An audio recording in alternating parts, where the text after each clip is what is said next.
بسم اللہ الرحمن الرحیم اللہم صلی علی سیدنا و مولانا محمد وعلی مبارک وسلم۔ مجھے سامعین السلام علیکم۔ آج کے دن کے وظیفے سے میں حاضر ہوں کامران سلیم رضوی۔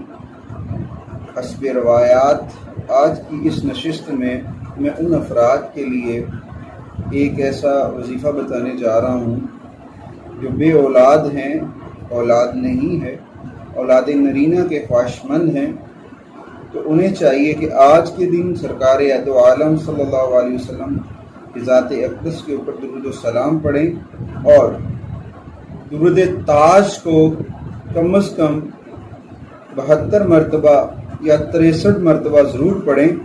انشاءاللہ تعالی اللہ تعالیٰ درود تاج کی برکت سے اولاد نرینہ سے نوازے گا۔ آج کے دن کا وظیفہ ہے، ابھی عمل کریں اور